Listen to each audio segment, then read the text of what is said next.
Hello everyone. I didn't get a chance to vlog about this, and it was just very ironic. This past Sunday, as you may or may not know, I went to a women's group at a church. I'm not a church member or anything like that. I just like the group because it talks about things that. Anyways, January 3rd, I went to church. I forget the name of the church. It's something with victory in it, and they're reading from Taming the Tongue or something like that.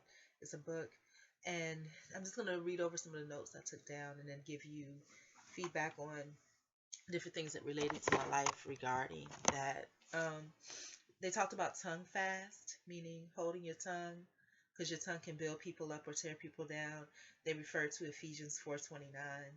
And then they said to ask yourself, do people feel better about themselves after spending time with you? And for me, what I'm finding is that the answer is no, because there is, a lot of pain in my life and a lot of hurt in my life and a lot of struggle in my life. And even if it's not pain or hurt, it's struggle. And people feel that and they sense it and it makes them uneasy. Speaking of which, as y'all know, every now and then when I need someone to talk to, or let's say I need some advice on something, I don't have friends and family. So what I'll do is I'll post an ad somewhere, or I'll answer somebody's ad on Craigslist that may have absolutely nothing to do with anything righteous. But again, it's just an attempt for me to try to reach out. So um, there was this one person, and it's different things. Usually, when I do that, is either because I need some advice on something real bad and I don't have anybody to ask, and I'm thinking maybe some random person wouldn't mind giving me some advice, or it may be that time of the month that I'm feeling a certain type of way, so I need to use my imagination to share some thoughts that might help me with that. So I'm looking for this. I ended up blocking this person because it was um, negative and abusive, and I didn't need that. And that negativity and that abusiveness stemmed from him asking me a simple question. He asked me how I was doing. I was like, "Oh, well, I'm doing okay. I just have some hurdles that I'm going to need to get through." And then he was like, "Well, what hurdles?" And at first, I was going to say, "Oh, just some personal things." But then I decided, well, I'll share. And so then I said something about, being unloved. And of course, this person took unloved to mean unloved in a romantic way. And it was like, oh, yeah, I'm sure there's tons of guys and such and such. It's not about men. It's not about men at all. It's about the most sincere, genuine, just love, care, amiability from one person to another. That's what it's all about. So I'm looking, and he's probably going to be at the very end. And if the app didn't delete the conversation, which it may have. Oh, okay. Maybe I need to go to another. I have a couple of different ones that I use. So let me go to the other one real quick. Um, let's see. And so what ends up happening is that because I'm saying that, it's not about guys, it's about going over the hurdles, not going around them or through them. It's about jumping over them. I want to overcome and surpass whatever it is I'm going through. And being unloved doesn't have anything to do with men at all. It's just, uh, you know, being unloved, the most genuine form of love, care, and compassion for another. And this is what normally ends up happening in real life or virtually, is that then they will be like, "Oh, you're weird." You know what I'm saying? So let me get to it because I want to show you, because this is a very good um, indication of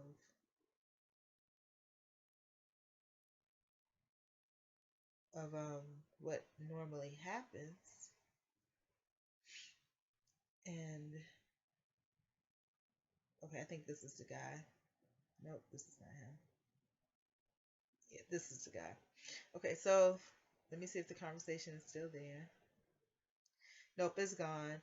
But that's what the gist of it was basically then when I said it wasn't about men, or it wasn't about men or whatever. And then he was like, "Well, if you feel unloved, it's because you're such and such." And this is where it went. I And I've never, this is like maybe the only conversation I had with him before was I said hello, I think maybe on New Year's Eve. And I don't know this person. He was a random person from Craigslist. I just needed a conversation. And I think like maybe 2 days later, he might said hey back because of course he was out partying or whatever.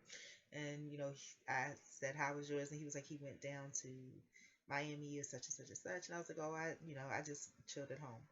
And then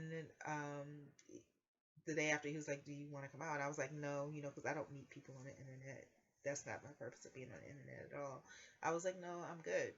And then he was like, well, I'm leaving because he's from out of town at 10 o'clock in the morning anyway to go. So I said, okay. And I didn't think I'd ever really speak to him again, but then I needed someone to talk to again. So I was just like, oh, how was your trip? And he was like, I was chaotic. I was like, okay. And I kind of left it at that. And then he said, hello. I said, hi. He says, how are you? And I was like, oh, I'm doing okay. And I said, how are you? And then he was like, doing good, whatever. No, I think I asked him how was he. He was like, he's doing good. And he asked me how I was. And I was like, I'm doing okay. I just have some hurdles that I have to go over. He's like, what hurdles are you having to go over? And I was just like, oh, I said I went through some of them to handle some of them, and I just have to go to the next one. He was like, well, what's the next hurdle? And I was like, oh, I'm gonna say nothing, but then I was just like, oh, just being unloved, and I mean, just the spirit of love, period. And he was like, he went into this this is why I don't share that, because he went to this big tirade about, oh, there must be lots of men, whatever, knocking down your door and blah, blah, blah.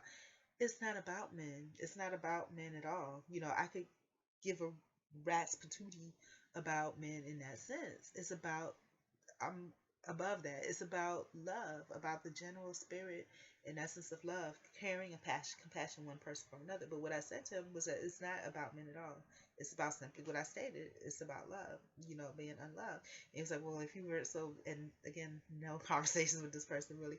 But he was like, if you weren't so something and bitter, then you would be loved and such, and something about, and this is where the attack comes in, you would be loved, and something about being, oh, you're a little off, you must be a little off. And so what I'm saying, and then he was like, I would say it was nice talking to you, but you seem to be a little off. And I was like, well, you're making it a lot more than it was. You asked me what was my next hurdle, and I told you it was just being unloved. And being unloved has nothing to do with men at all. And I was like, it's odd for you, a little odd for you to tell me that, you would say it was nice talking to me, but it wasn't. What was the point of even you saying that? That's off in itself. And I said, if you're experiencing anything or feeling anything that feels uncomfortable about me or makes you uneasy about me, it's the feeling of being unloved. That's what it is. You can sense it, you can feel it, and it makes you uncomfortable. That's exactly what it is. That's all that it is. And then he was like something about, well, good luck with that. He was like, well, good luck with that. Um, I don't remember everything. He was like, good luck with that. And you don't have to, enjoy your life, and you don't have to write me again. And I was like, my life is not based on luck. Luck is not something that's prevalent in my life. And I was like, if, that's something that, you're keen on, keep it to yourself and apply it to your life, because that's where it's best used. And I was like, how I conduct my life and what I do with my life, that's completely personal to me. And the same is true for you. And I said, you're making it a lot more than what it is. And I was like, only because I'm allowing you to, so I will not allow you to make it more than it is. You simply asked me what was the next hurdle. And I was just like being unloved. Simple as that. You asked, I told. And you're only making it more than what it is because I'm allowing you to. And I won't continue to allow you to. And so I just ended it at that. So again, that's the mentality of people, like I said, is again, if you tell the truth, it's just, and people want to group everything into what the world says. Being unloved is not about the opposite sex or relationships or anything like it, loving romance relationships. It's about just caring compassion for one person to another. That's what the world is missing. That's what I'm missing. I do not have one person that has any compassion, towards me, and the thing is that when you speak this truly, there's a lot of people, when you look at homeless people, that's what it is, that's That's the bottom line of what it is. No compassion or love. And then when people say, and I've heard this said a couple times, so I need to address it, you come off as awful weird. It's because, again, that honesty about being unloved. People don't admit stuff like that. And then people, when they do talk about it, it's associated with things that, you know, that's mainstream. It's not. It's about compassion and love for one person to another. Period. So anyhow, says, do people feel better about themselves after spending time with you? Generally, not really, because I'm unloved. They can feel it. It makes them feel uneasy, and it makes them attack because they don't want whatever that is that they're feeling around them. And then also be sure in who you are and whose you are. And so just being confident again about who you are and that you belong to God. And then truth. Always be proud of each and everything you do. And that's me speaking. Focus on assets versus shortcomings. Don't miss out on your assets because you're worried about your shortcomings. That's something that I need to work on. Be confident in who you are and be who God created you to be. That's them. Do not try to emulate other women. I don't think I ever have, but I do admit that these days now, um, I do, admire like Beyonce a lot just because she's hardworking and not in any over the top kind of way. But this cat is getting on my nerves. I hate that cat. It's just like, shut up. I don't know if y'all can hear it or not, but so Beyonce, because she's hardworking and I love her work and her artistry.